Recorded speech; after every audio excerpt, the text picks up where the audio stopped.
Hello, QSR land. And I think that we have three people here. And I don't see them yet, but I'm going to assume you're all here. We have for you today, Daisy Alvarez, who's the Director of Marketing for Farmer Boys out in California, Michael Kotick, Director of Brand Marketing and Product Innovation at Chipotle, also out in California, and Ashley Travis, who's the Director of Digital Strategy for KFC. KFC Global. And what we did, they're all pretty innovative. And so they've got three of them. Each of them has, we've got three panelists with three innovations all queued up and ready to go.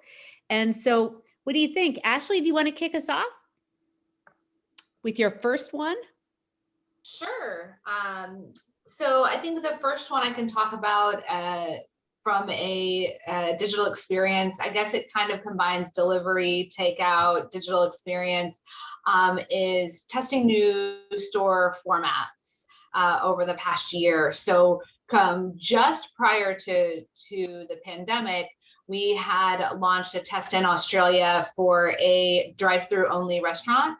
So we had 5 drive-through bays, essentially, where 4 of them were dedicated to mobile orders only. So if you happen to see our investor day yesterday, you saw a picture of it in the background where the 4 bays just said mobile order really large, and then only one said order here.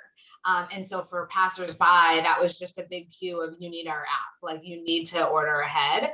And it really, as digital adoption started to ramp up during the pandemic, that helped us get that throughput in a really safe manner so that we didn't, lose transactions as much as maybe we experienced in other markets where we had a lot of mall stores or inline dining experiences that were just completely shut down. So over the course of the year, we started testing new formats, express formats, using robotics in various markets to try and test just different ways to reach customer needs. That's great. Okay, Michael, do you want to go to you next? I did the thing I've been doing for 2 years, you all. I started talking on mute, but I'm back. So great to see everyone. My name is Michael Kotick. I work at Chipotle. And, I think similar to Ashley's commentary around the shift to, I would say, a more conscious effort and mindset around digital, one of the things that I think is important for us to start on is the fact that I think we all realize the importance of the mindset shift when it comes to the value of the experience. So we do a lot from a Chipotle perspective, I think from an industry perspective on making sure we serve really amazing food at the right price to the right people. But B, when you walk in the front doors of our restaurants, that someone feels something, that you have an emotional connection to the brand and the business.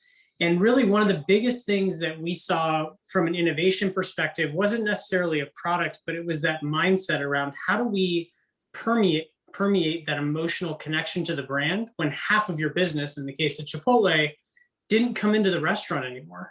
And I think that's a huge opportunity for us. And as we think about brand communications, the importance of your brand positioning, how you engage, value, and talk to every single one of your guests, the idea around making sure that your brand promise and all the things that make you special spans not only the physical restaurant, but the digital restaurant as well, especially as we start thinking about third parties and the DoorDash and Uber Eats of the world. I think that's a huge industry challenge. And I think that challenge was coming no matter which way you slice it. I think what happened during the COVID period is it just said, it's time to do it now. So we've definitely been taking a lot of those things to mind and to heart. And I do think that mindset is as much of an innovation as individual products. And I think we've been spending a lot of time in that territory. Oh, that's great. And before we go to Daisy, I know you all think that COVID was the big story of 2020, but Daisy's about to tell us about the really big story of 2020, which was the fried chicken sandwich wars. Yeah. So, hi, my name is Daisy. I'm with Farmer Boys. And as a brand, what we focused on is innovation from a menu perspective, but also from a guest experience. And so Farmer Boys came and participated in the fried chicken wars in November of last year when we launched our 2 versions of our fried chicken sandwiches. this was actually something we had in development over 3 years ago. So actually before the fried chicken sandwich war started. And so as we began to see what the challenges were from COVID, we kind of had pressure to move forward and move faster since we knew this was going to be an important product for us. But it was what we did was focus on making sure that the product we were launching was right for our customers, but also right for our team members. Because before 2 tests, we already knew there was a demand for fried chicken sandwich with Farmer Boy's customers, but we couldn't rush it because what we were learning during the test was that the products we were selling and our customers really liked were selling too much, and they were too complicated for our team members to execute and still provide a good experience. So we kind of went back to the drawing board several times to figure out, well, we know there's a consumer demand for this, but how can we make it easier for our team members so that experience, so that we were still providing a good experience to our customers. That's a great one. Okay, Ashley, we'll circle back to you. You want to go with your next one? I think the innovation that I'm most proud of that we dug into in 2020, it's not a product, it's not a store, it's not an app, it's not a web, it's a way of working. And we started rolling out agile capabilities across our marketing organization last year. We piloted that in 6 different markets around the globe. And it really just transformed the way we operate, and really to help set us up for the future growth in digital and how we adapt to that. It transformed our mindset and the way we think in a test and learn, hypothesis, fail forward driven approach. It transformed just the process that we take in terms of this MVP process and working in sprints, as opposed to taking 9 months to plan a campaign and then launching it. When I think if 2020 taught us anything, it was the insights that we had about our customers 9 months ago are probably completely different today than they were 30 days ago, let alone 9 months ago. So the campaign might not be relevant anymore. So how do we get to iterative, adaptive campaigns as opposed to big, unveils? And it really, so it transformed the type of talent that we need to bring into the organization, and the type of thinking and work that we can do to drive growth by going after base hits instead of home runs. And it's a really exciting time to be part of the organization in this transformative way, and it's really galvanized the collaboration across markets. Oh, that's a great one. I bet we're going to have a lot of questions about that. Michael, do you want to go next with the second thing you had on your mind? Every time. This is like rapid fire. But I think that if we look back at the last year, I think the last year was really important for all of us as brand builders, in addition to members and drivers of this industry, because I think we saw the importance of purpose and values. So I think when we think about the number of cultural purpose-driven disruptions that happened to people and to our guests, whether it was, of course, we can talk about the COVID thing, but also thinking about everything around diversity and inclusion, the Black Lives Matter movement, a very contentious election, voting legislation that we're seeing roll out throughout the country. I think that folks are starting to turn to brands more and more and ask, where do you stand and what do you believe? And for those of us that don't have a very solid foundation in terms of who we are and what we're trying to see in the world and what we're trying to change, it can be a very challenging time. I think for us at Chipotle, we have the benefit of having a very strong purpose. We were founded, 25 years ago with the purpose of, and the belief that food has the power to change the world, and we think we can. And we've always had a little bit of bend towards sustainability, but never really talked about it in personal terms. And I think what we did realize over the course of this last year is that everyone is trying to find themselves in a very large cultural narrative, and personalization is going to be something that's incredibly important, not just in how we talk to people, but in how people see the change that they make personally in the world. So back in September, we actually launched something called Real Foodprint. And essentially what happens is if you go and order Chipotle from our app or online, It essentially gives you a personalized sustainability tracker, which is the first of its kind, and says, hey, by eating at Chipotle versus other places, what type of impact do I make on the planet? Everything from how much water do I save, how much soil health do I contribute to, and it does it on a personalized level, which I think was really special for us because it took a very big idea of sustainability and broke it down and said, hey, how does Ashley and Daisy, how do you specifically contribute to the environment by eating at Chipotle? And I think that that is a proposition that we are only going to lean into more as we think about how we personalize our impact, very much inspired by this last year of action. Oh, yeah, that's a great one. How about you, Daisy? You want to go with your second one? Yeah. So the next way we were kind of forced to be more innovative was to rethink experiences. We were still opening restaurants and we were still planning to do in-store promotions, but we couldn't overwhelm the restaurants or have a lot of people come in like it's traditionally viewed. So for us, we had to rethink, what is our grand opening experience? How does a National Cheeseburger Celebration look like for us? And how can we continue to have PR events and connect with our guests without being focused on driving everyone into our dining rooms? So I think this year, one of the promotions we were really excited about was a 40th anniversary tattoo promotion that we did, where we asked our guests to show their commitment to the brand and get a 40th anniversary tattoo in exchange for burgers loaded into their loyalty program.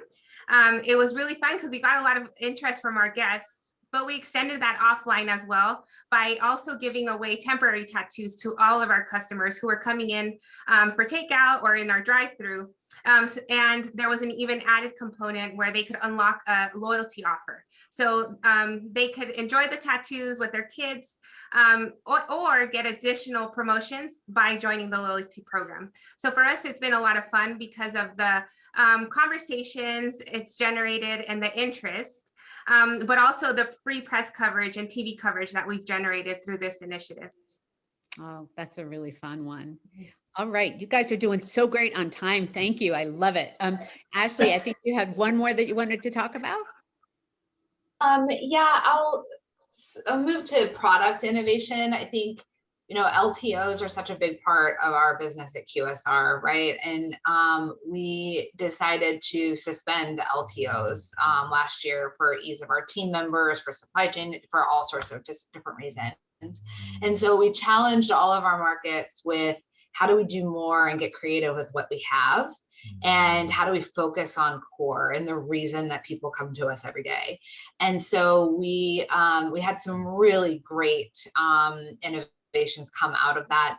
Here in the US, they had a $20 fill up, which is, feeds a family of a bucket and sides, and they extended it to a $30 fill up, adding a bucket of tenders with it to say, hey, now you've got dinner tonight and you've got lunch tomorrow.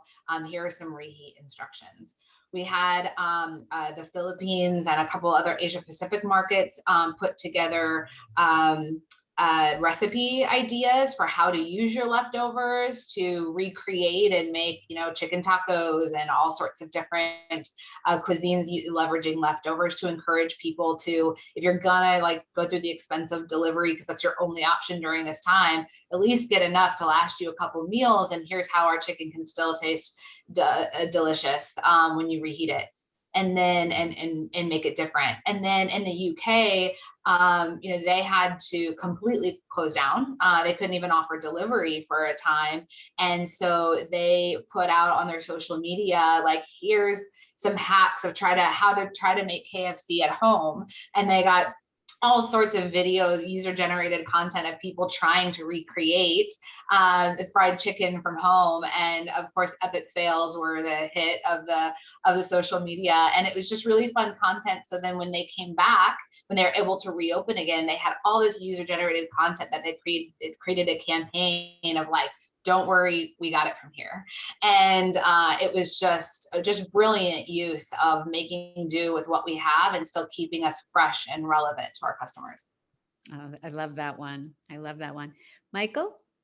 Yeah, so I'll stay on the product narrative. Ashley, you're leading me so well. Thank you. I think that what's difficult for us at Chipotle, or what was difficult, is that digital was very much a new channel for us, and counter to, let's call it pizza. I know we just had a great presentation from the gentleman at Domino's. What's interesting about that for us is that our ambition up until the last year was, how do we make digital at least as good as the in-restaurant experience, right? That was always the bar, is how do we just at least make it as good and have people feel like they're not missing out on the Chipotle experience. And I think the script that we flipped was, I think we're asking the wrong question, right? If we're asking our guests to really invest in this as a delivery platform and really say, hey, I want to get Chipotle just as much from an app experience as an in-restaurant experience, and we're asking them to lean in that way, we should be leaning in as well. And how do we create that experience that maybe isn't just as good as, but maybe even better than in some cases? So when we did the launch of probably the most non-secret, worst kept secret in the world of launching our quesadilla back earlier this year, really what we did is we did it through a digital exclusive lens. And I think that was the wink and the nod to not only the industry, but also to our customers, that we're saying, we're going to do and invest in this channel with some of the best things we have going. Does it have the widest reach? Does it include every single channel that people can get it? No, but we are celebrating now the 50% of people that get to order Chipotle through the app and through the web. And we think by giving them that handshake, that we can continue to sustain that business even as we see the in-restaurant business recover. Oh, that's great. Daisy, you want to bring us home with your third one, and then we'll have some questions? Yeah, our third, staying on the discussions of new products, we followed the launch of our fried chicken sandwiches by introducing a value menu for Farmer Boys. It was important for us to provide options for our guests who are looking for more inexpensive options so that they could visit us more frequently. So especially during the pandemic, when a lot of people were staying home, buying for their whole family, but also the uncertainty with the job or the workforce. So we introduced 8 new products in January and continue to feature them alongside our premium fried chicken sandwich. So because it was kind of a balanced promotion where we continue to see that growth from sales and transactions by highlighting our premium products, but also are offering value for other guests. Oh, that's great. All right. Well, listen, I bet some people are going to have questions, but I had 2. And Ashley, let me ask you first. So you mentioned that this new way of working, which I think everyone is so intrigued by because it's easy to say and hard to do. I think you said it started in Canada, and you've got Scrum Masters at each of them. Tell me what a Scrum Master does and what's been the big insight for how it's changed the way you think about work.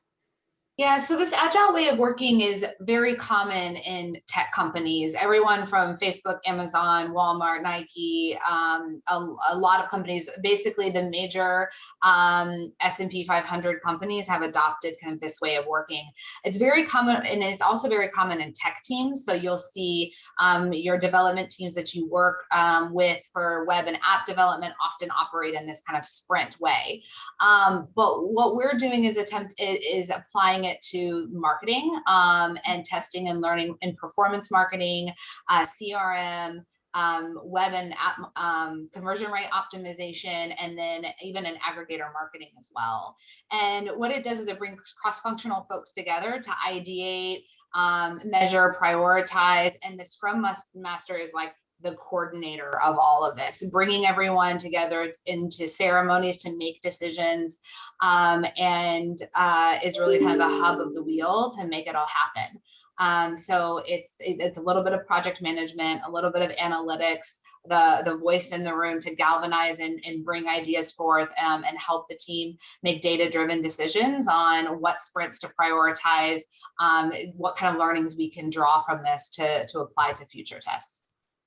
Okay, great. And it looks like we have a question from a panelist. They're asking you, Michael, can you expand a little bit more on how Chipotle is leaning into personalization?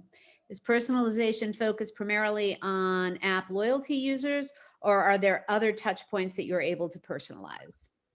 Yeah, it's a good question. So I think to the point, I think Brett, I think you asked it. Personalization can be a little bit blinking. Obviously, we do a lot of work in the team that works on our CRM and loyalty programs, which I think is now one of the fastest growing programs in the industry. Obviously, is leveraging a lot of tools and data driven decision making to drive personalization, 100%. I think what's interesting, though, to expand on the question and to address it a little bit more from a conceptual level, is Chipotle is an incredibly personalized proposition to begin with. If anyone here is a huge Chipotle fan, I would bet that I could ask you your order and you would rattle it off that fast with no hesitation. And I think that is very much a driving insight from a guest perspective, that people do feel like they own the Chipotle experience. So you'll see a lot of the things that we've done specifically over the course of the last year is either celebrating individual orders, celebrating the orders of celebrities and influencers and TikTok creators, all the way to going through and publicizing small hacks that we've seen people take on from across our concept across the country and really give them their own time in the sun. And I think what we are doing there is celebrating the person and bringing personalization along for the ride. Where I do think personalization made the hugest impact and where I think we'll draw future inspiration is through that footprint concept. So when you are doing something that is incredibly large in scale and something that potentially is a little bit more difficult to understand, like if I told you that we diverted 51% of our waste from landfills last year, that's hard to conceptualize. And I think where we saw, especially sustainability as a topic, make a lot more sense and more impact with our guests is when we can say, Steve did this or Daisy did this, you contributed individually to this. And I think that's where, as we continue to see large organizations make a bigger dent in probably more complex topics like sustainability, being able to break that down to a personal level has really opened up a different level of conversation that we've seen be highly receptive with our guests. Thanks. So Daisy, I do have a quick question for you too. So Farmer, your chain is known for larger portions and therefore not the cheapest meal. And in the middle of all this, you were dealing with, a population that is of course worried about money. So you talked a little bit about the value meal, but can you tell us how your audience changed a little around the idea of food value and pricing? I think initially it was kind of, when we tested, not all of our guests gravitated to our value menu, which we call the no-brainer deals menu. And what we saw first was that our guests were using the value menu items as add-ons to their favorites. So our chicken sandwich or our farmer's burger, they were using them to sample different categories across the menu. And then other of our guests who are looking for value, they were using them to assemble a meal or a lower price point meal so that they could come to Farmer Boys 3 times a week with a finite budget. So what we've been seeing is that different customers have been using the no-brainer deals menu in different ways, depending on what their budgets are or what kind of food that they like or how often they visit us. Okay, great. We have another question for Ashley. Ashley, you mentioned base hits as opposed to home runs and incremental efforts. So a couple of good examples of that where you guys went for the small win during the last year as opposed to hitting for the fences. Yeah, I think so. One example I can give is in Thailand, where we just looked at our digital media spend, and 90% of the spend was with an awareness driving KPI and 10% on a purchase driving KPI. And we said, okay, what if we shifted the proportion to an 80-20 split? Just take 10% more of those digital media dollars and move the KPI to purchase driving instead of awareness driving. And we saw conversion increase by 24%. And so it's just like small shifts like that, just looking at our search optimization in South Africa and saying, hey, of these the poorest performing search terms, we're going to reallocate those dollars to spend more on the top performing search terms. It sounds really basic, right? But it's that level of due diligence and attention to the details that drove significant annualized impact in revenue. And so it's getting down into the details of the data and funnel analysis and identifying your opportunities and just testing different things to see what works. And all of those little successes just add up to really big impact over time. And I have one last question, maybe point for Michael. You're using a technique, this idea of the imprint idea of personalization. You're sort of taking a page from the financial services industry, which learned, American Express especially is doing this really well, that people love to see their own behaviors and data. When we think about personalization, this idea that show them what they're doing and they're really interested. And if you can find creative ways of using their own data and show it back to them, this is what you're doing, this is the way you're behaving with us, this is the way you're interacting with us, that seems to go a long way. And it's a different mindset when it comes to personalization, isn't it? Yeah, I mean, I think that, we've grown a lot as an industry, right? We've grown a lot in the sense that we used to be 18 to 49 male, female targeted place, right? And then we went to segmentation, and we're slowly starting to get finer and finer and finer. And I think there are some great touch points where we just have I would say the commitment, the capability, and honestly, the respect of our guests to say, I'm only going to talk to you about what interests you. And especially in a world, we saw it very much when we launched our lifestyle goals proposition, which those who are not familiar essentially is an annual January drive period where we talk about keto and paleo and Whole30 options within the restaurant. What we saw is that people are not prescribing to some kind of a regimen that someone else is giving them, right? Everyone has their own hacked way of viewing their own life. I have a diet that I eat that makes no sense to anybody else, but for some reason it clicks for me. And I think the more that we can play back those nuances and those intricacies to show that we're truly listening to people as people and not as audiences, I think there's something special there. We're not perfect. I don't think any of us have the sharpness to get all the way to one in everything. But it's a pretty cool ambition. And I think something worth grasping for. Well, listen, Michael, Daisy, Ashley, Sarah, thank you so much. This was great. I really appreciate it. I love these stories. Thank you. Thanks.